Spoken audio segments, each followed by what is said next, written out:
the fat man would be stuck in a dilemma. I couldn't hide things in my heart. After walking for a while, the fat man saw something wrong. He stopped and asked me, "Are you in trouble? Why don't you look good?" As soon as he asked, I couldn't hold it anymore. I told him all my questions. Moreover, Martial Uncle Nangong suddenly came to Mount Huang Guanzi 2 years ago. I don't know what he told my master. Later on, my master told the entire Tiani monastery that Nangong was the Grand Master's disciple and that he used to travel around. From then on, I got a convenient martial uncle.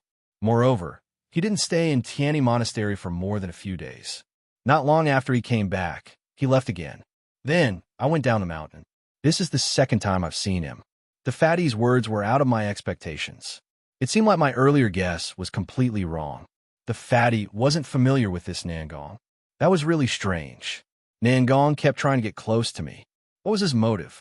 I thought I had figured out his purpose, but now it was a mess. The fat man I discussed for a long time, but we couldn't figure anything out. However, Nangong had asked to meet me at night. Maybe he would reveal something. At night, after the fat man arranged a guest room for me, I asked for the location of the Tiangang Pavilion and went there alone. Mount Huang Guanzi wasn't small. After leaving the guest room, I walked for more than half an hour before I found the Tiangang Pavilion on the remote mountain road behind the Tiani Monastery. It was a full moon, and the weather was clear. The moonlight illuminated the ground. From afar, I saw 2 figures sitting in the pavilion. I was puzzled. Nangong had asked to meet me in private. Why did he bring another person? When I got to the pavilion and saw the person, I was even more puzzled. The person waiting for me with Nangong was Yi Piampian. When I told the fat man about this during the day, Yi Piampian was right next to me. She didn't say anything at that time. Why did she suddenly appear here? Just as I was about to ask, I realized something was wrong. This person wasn't Yi Piampian. Yi Piampian had said that she never wore white clothes. This person was wearing a long white dress. It should be Yi Piampian.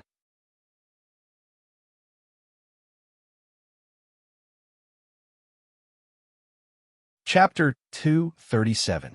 I had my suspicions about Nangong. Now that I saw Yi Marolon with him, I became even more vigilant. Yi Piampian had told me that Yi Marolon was very dangerous. Although I didn't know how dangerous she was, I trusted Yi Piampian after she had taken care of me for a month. She wouldn't lie to me if she told me this. Of course, I was just vigilant, not afraid. I walked over and sat opposite Nangong. "Why did you call me here in the middle of the night?" Nangong looked relaxed as he sat there lazily.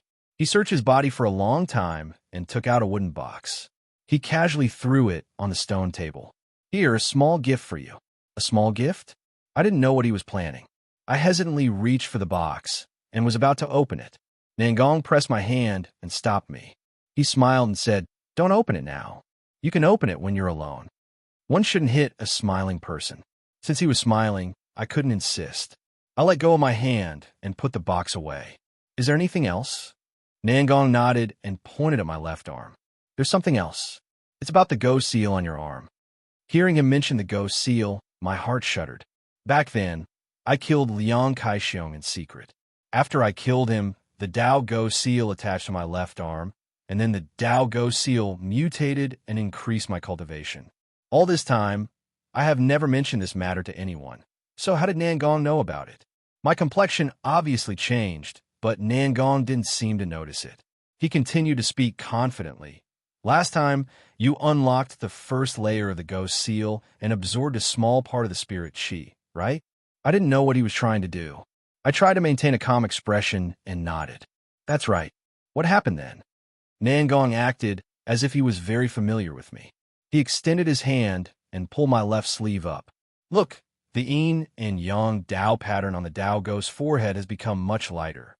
The last seal is about to be undone. Don't be fooled by the fact that the first seal is the Dao ghost's entire body. It looks bigger than the second seal's head, but in reality, most of the Dao Qi of the Dao ghost seal is in the head. After the second seal is undone, there will be much more Dao Qi than the first seal. You have to be prepared to not waste such a good thing. You have to absorb all of the Dao Qi to raise your cultivation. All right, your current cultivation should be at the 9 acupuncture acupoints realm, right? I nodded helplessly. Was there anything about my body that Nangong didn't know? Nangong nodded and smiled mysteriously at me. You're just missing the last acupoint. The Tao Chi of the ghost seal will be enough for you to break through. However, you have to remember what I just said. You can't waste the Tao Chi of the ghost seal. Even if a small part of it is enough to help you break through to the complete acupuncture acupoint realm, you have to absorb as much Tao Chi as possible. The more you absorb, the better it will be for you in the future. I didn't quite understand what he said. The 10 acupuncture acupoints realm was the complete acupuncture acupoint realm. After the complete acupuncture acupoint realm, the next step was to use the power of the obsidian stone to break through to the glorious knowledge realm. What was the point of absorbing more Tao Chi now? Moreover, the 10 acupuncture acupoints were already full. There was no space to store Tao Chi in the body. Even if the remaining Tao Chi could be absorbed into the body, where would it be stored? I wanted to ask, but Nangong seemed to have already seen through my doubts. He waved his hand and said to me, "You just have to remember this. You won't understand even if I tell you now, so I won't tell you." I was speechless. I hadn't sensed any Tao Chi fluctuation from this fellow's body. When I first met him, I thought he was a swindler. The second time I met him, I thought he was a dragon-seeking realm earth master. The third time I met him, his words made me feel that he was unfathomable. I felt that it was possible that he was a heavenly master. However, with his age and appearance, if he really was a heavenly master, it would be too terrifying. Up until now, I still couldn't determine whether Nangong was a friend or a foe. If he was an enemy, he would help me every time we met. However, if he was a friend, he seemed to be observing me in secret and knew many of my secrets. His way of doing things didn't seem like something a friend would do. Instinctively, I wanted to keep my distance from him. After I finished talking, I nodded and stood up to leave. However, Nangong pulled me back. He smiled and said, "There's still a third matter." The third matter? Could it be that it's another secret of mine? I was already used to it. My expression was much calmer, and I didn't say anything. I sat back down and gestured for him to speak. This time, Nangong's expression seemed to be much more solemn. He didn't have his previous frivolous look. Before he spoke, he was even silent. After pondering for a while, he said, "For us cultivators, the foundation of all power is Tao Chi. No matter if it's Tao techniques or magic tools, Dragon Tiger Mountain, Chuanjin sect, or your Xianmin, talisman techniques, pill calder techniques, Xianmin techniques, all of them originate from the Tao Chi in the body. This is the most basic knowledge in the world of Xian. However, in reality, at this point, he slightly paused and looked at me mysteriously before continuing. In reality, this is a wrong understanding. The truth isn't like this. You should know this, right?" My heart buzzed. Even though I was prepared for Nangong to discover my secret again, I still didn't expect him to discover it. My heart was pounding, but I tried to maintain a calm expression on my face. I asked in reply, "So, what are you trying to say?" Nangong's expression was even more mysterious than before. With a mysterious smile on his face, he continued, "What I want to say is, these two powers can coexist. Using the pressure point realm that you are in as an example, although there are only 10 acupoints in the meridian of the heaven, it is like a bottle. If you fill the bottle with rocks, it might look like the bottle is full, but if you pour some sand or water into the bottle, it can still be poured in. So, do you understand what I mean?" I was silent for a while before I nodded. I asked him again, "So what if it can be poured in? What's the point?" Nangong still had that mysterious smile on his face. The meaning is huge. Glory of consciousness realm, generally speaking, is to absorb the power of the stars in the sky and merge it with one's Tao Chi to break through. So, glory of consciousness will be different from the previous realms. Although the power in the body is still generally called Tao Chi, in reality, there will be a change in its nature. And at this point, what I said just now won't be valid. Which one? Two powers can coexist. I was stunned for a while before I understood. I instantly frowned and asked him, "What you mean is after glory of consciousness realm, One can only keep one type of power in the body and have to give up on the other. Nangong nodded. That's roughly what I mean. But since I purposely told you about this today, naturally, it's to help you find a solution. Ow! Nangong's smile became even more mysterious. He looked at me and said, Dao Qi can merge with star power to reach glory of consciousness. That other power can naturally merge with star power too. As long as these two powers reach glory of consciousness at the same time, they can coexist. Moreover, each has its own power. In other words, your body will have two powers of glory of consciousness. With the same talent realm, your power will be twice that of others. The other power he was talking about was naturally the mysterious power in the ink bead that Little Gold had given me. It was this mysterious power that allowed 4 pillars of Dao Qi to appear in my body when I pressed my acupoints. From then on, I was able to open 4 meridians in one go. In this past year, I had also noticed the many extraordinary aspects of this mysterious power. Why did Nangong know about this dark green power wasn't something I was thinking about. I was just thinking about one thing. Since Nangong knew about this mysterious power, it meant that it had definitely appeared in the past and wasn't unique to me. Since this power was so extraordinary, why hadn't I heard of any rumors or records of it in the entire metaphysics world? Survival of the fittest was the law of nature. If this power was outstanding enough, no matter how rare it was, it shouldn't be that there weren't any rumors about it, right? After pondering for a moment, I asked Nangong, if I were to do as you said and let this power reach glory of knowledge, will there be any danger?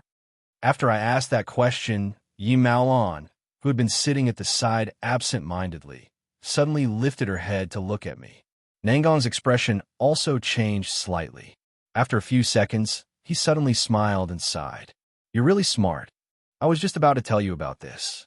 There will be danger, but those below the Celestial Master won't notice anything. You just have to be careful not to reveal this power in front of the Celestial Master. I thought for a moment before asking him, what if I accidentally reveal this power in front of the Celestial Master? The smile on Nangong's face gradually disappeared. Then you'll have to pray that I'm by your side at that time. I didn't understand what he meant. I frowned and asked, what if you're not there? If I'm not there, you'll definitely die. My heart instantly shuddered. What he meant was that if the Celestial Master were to notice this dark green power, he would definitely kill me. I had come into contact with many people with the power of the Celestial Master, but the one that gave me the deepest impression was the Liu family's Liu Zining, whom I had a family feud with. The scene where I couldn't even control my own body when I faced him was still fresh in my memory. Every time I thought about it, I felt a chill run down my spine. I looked at Nangong and shook my head. I'm timid. I don't want to take such a risk. Nangong didn't seem to be surprised by my words at all. He regained his smile. Whether you want to take the risk or not, that's obviously up to you. I'll only tell you one thing. When that power reaches glory of knowledge, it can move the stars and guide star power into the body. You should understand the difference between guiding star power and using the obsidian to reach glory of knowledge. Move the stars, guide star power into the body. The essence of the glory of knowledge realm is to guide star power into the body, but in reality, it's just using the obsidian to absorb star power.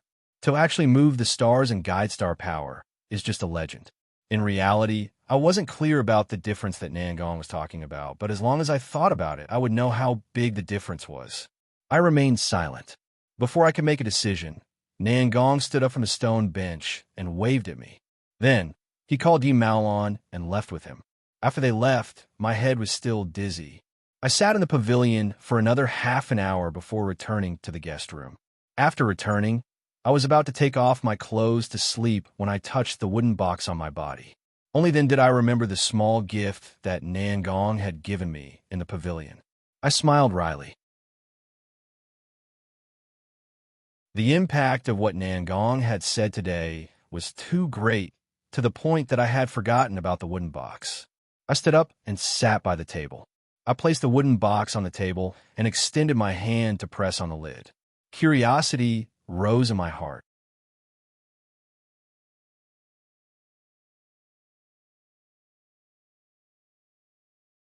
Chapter 238. As I pressed the lid of the box, I was a little worried.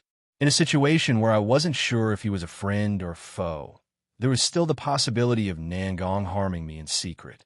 There might be something harmful in this small wooden box, and I might fall for it the moment I opened it. However, after thinking about it, I understood. When Nangong mentioned Heavenly Master, he seemed to be saying that he could protect me even if I faced Heavenly Master. This kind of power was obviously not something I could deal with now. If he really wanted to harm me, he could just attack me directly. There was no need to go through so much trouble. Thus, I didn't have any more worries and reached out to open the lid. The moment the lid opened, a black light shot out from the box. After circling a few times in the air, it stopped in front of me. Then, I heard an arrogant voice yelling at me. "What is this place? Why is Grandpa Snake Deity here? Huh, why is it, you kid? Long time no see. Did you save Grandpa Snake Deity?" After it had talked for a long time, I stood there with my eyes wide open. I didn't know how to react. I never expected that Nangong would find the snake's spirit and give it to me. Back then, the red handkerchief that the fatty's father had given me had the words Ink Dragon Shielan Knot on it. I had been guessing that the Ink Dragon here was referring to the snake's spirit. I had always wanted to go to Miaojiang to find it, but the Miaojiang Old which that took the snake's spirit was at least in glory of consciousness. Before reaching glory of consciousness, it would be useless even if I went. That was why it had dragged on until now. I never expected that before I could do anything, Nangong would actually help me settle this matter without saying a word. It was just that this matter made me even more confused. Even though it was strange that he had given me pointers on the Go Seal and advised me to raise the dark green energy to the glory of consciousness realm, there were still traces of it. But why would he help me find the snake's spirit? I couldn't understand after thinking for a long time, and my suspicions increased. I temporarily put aside these questions and looked at the snake's spirit in midair. Its current appearance was different from before. Its originally enormous body had shrunk to the size of a palm. Even its silhouette couldn't be seen clearly. I could only see a ball of black fog. Although this fellow was despicable, we had known each other for a while. I was concerned about him. How have you been after we parted for a year? How did his body become like this? The moment I asked, the spirit snake started crying. She whimpered and said, "Grandpa Snake Immortal has suffered a lot. You don't know, but after that old woman brought me back, she said that I was some kind of dragon parasite. She even said that she wanted to help me transform. Every day, she would give me a bunch of spirits for me to eat. Poor me." At first, I thought it was a good thing, but in the end, she didn't give me good spirits. Instead, she gave me scorpions and centipedes. It's disgusting to look at. Of course not. But do you know how much I ate? One a day for half a year. In the end, the mighty Grandpa Snake Immortal was eaten until he became like this. I was dumbfounded. I wasn't surprised by the old witch's torture, but by the old witch's generosity. Except for humans, animals didn't have a complete set of 3 souls. They wouldn't have spirits. However, the spirit snake said that the old witch had been feeding it the spirits of scorpions and centipedes. In other words, poisonous creatures like scorpions and centipedes had gained intelligence. In the legends, when a sentient parasite died, it would leave a parasite spirit. The old witch was a parasite user in Miaojiang. If she had an inheritance from her ancestors, there would be more such parasites with intelligence than in the natural world. However, she had fed it one a day for half a year. It was unimaginable. During this year, the spirit snake had eaten all the parasite spirits in Miaojiang's inheritance. That fellow was really shameless. He even had the guts to complain here. However, there was something wrong with his body. According to him, the old witch had helped him transform. When the spirit snake transformed, it naturally had to become a dragon. Of course, this dragon wasn't the legendary 5-clawed golden dragon. It was just a flood dragon. However, the flood dragon didn't look like a mass of black mist. After I asked the spirit snake about my doubts, it sighed and said, "I'm also puzzled about this. That old woman told me that after eating those poisons, I have to eat some true dragon's blood or something like that in order to transform. You tell me, isn't she messing with me?" If there was something like true dragon's blood, I could have just swallowed it, right?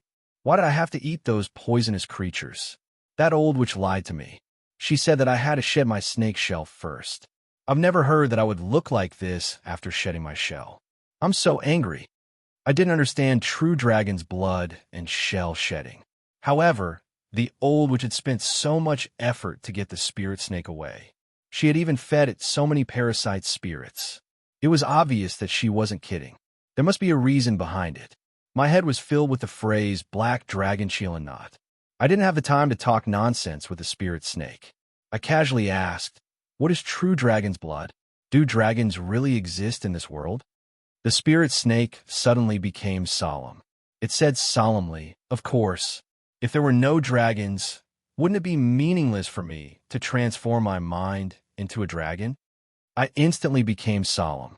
Dragons were the totem of the Chinese people. Moreover, it wasn't a random totem that was created by an ancient clan that worshipped animals. Huaxiao was used to calling itself the descendants of the dragon. There must be a reason for this. It was very likely that the dragon was a creature that surpassed humans or even created humans. However, my solemn expression didn't last long. After the spirit snake sighed, it immediately changed into a guilty tone. It said, "However, the true dragon's blood that the old witch mentioned isn't real dragon's blood. Then what is it? This. It has something to do with the true dragon vein that you feng shui masters talk about. Your realm is too low, so you probably don't understand. The true dragon vein has true dragon saliva. You haven't heard of it before, right? To put it simply, the true dragon's blood is to make a person swallow the true dragon saliva. Then you take out the blood from his body. The power of the true dragon saliva will fuse with the human's blood.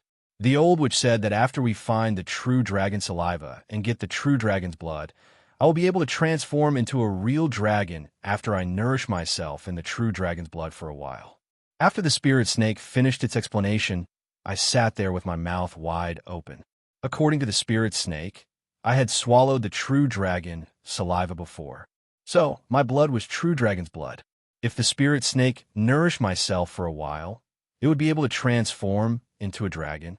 The ink dragon mentioned in the black dragon chillin' knot should be referring to the spirit snake's transformation into a dragon, right? Was this really just a coincidence? The spirit snake asked me curiously after seeing that I didn't speak for a long time. I smiled wryly and used a tone that I didn't believe myself. If I told you that I swallowed the true dragon saliva before, would you believe me? The spirit snake let out an sound like it was burping. Then, it floated in midair and didn't move for a long time. A few minutes later, it pounced on my face like it had gone mad. It bared its fangs and brandished its claws at me. "Is what you said true? Don't lie to me. You really swallowed the true dragon saliva? The blood in your body is really true dragon's blood?" Its voice was even trembling at the end. I smiled wryly and said, "As long as your definition of true dragon's blood is correct, then the blood in my body should really be true dragon's blood." Ha ha! The spirit snake suddenly burst into laughter. It looked up to the sky and let out a long sigh. The heavens do not disappoint those who work hard. Ha! I never thought that Grandpa Spirit Snake. No, Grandpa Dragon God would have a day like this. Ha ha! Kid, hurry up and let out your blood. Give it to Grandpa Dragon God to transform. This fellow still had that deranged look. When he got excited, he wouldn't stop talking. I stared at it and sneered coldly. "What are you? Say it again." The spirit snake then realized that something was wrong. It jumped down from midair and blushed as it moved next to me. It giggled and said, "That I mean spirit snake? No, little snake, I've always behaved well. Can you get my blood out?" "No, you don't have to get it out. You just have to raise me on your body. When I successfully transform into a dragon, I'll be by your side. Then, I'll be able to help you no matter what happens, right?" I snorted and asked him how he could raise me on his body. The spirit snake immediately said, "That's simple. You just have to sit here and don't move. Don't even think about resisting. Just leave the rest to me." Because of Red Shadow's poem, I naturally didn't have any reason to reject him. I didn't talk nonsense with him. So I nodded and gestured for him to start. The spirit snake looked up to the sky and laughed. He rubbed his palms together and charged at me. After circling around me a few times, he suddenly pounced on my back. Then I felt a burning pain on my back. I followed what the spirit snake had said and didn't resist at all. After a few minutes, the burning pain slowly disappeared. The spirit snake's excited voice came from behind me. It's done. It's real. It's real dragon blood. Ha ha. I tore off my top and walked to the full-length mirror in the bathroom. I looked in the mirror. There was still the silver Qilin tattoo on my chest, but it hadn't grown 4 limbs yet. I could faintly see the horn of a black flood dragon on my shoulder.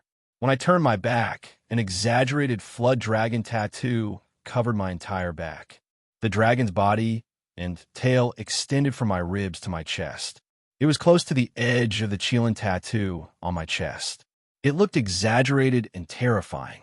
This should be the so-called Black Dragon Qilin knot. After such a long time, I finally saw the hope of reuniting with Red Shadow. I was excited at first, but gradually I calmed down. Red Shadow had asked the fatty's father to send me a message. I had swallowed the real dragon saliva to repair my meridians. Nangong had sent the spirit snake back to me. Even the old, which had helped the spirit snake, shed its shell for the raising dragon goo. All of these things didn't seem to be related at all. But why did all of them happen to me at the same time? You're tuning in to the Warrior Lore YouTube channel. Don't forget to subscribe and join us on this journey to catch the most captivating stories.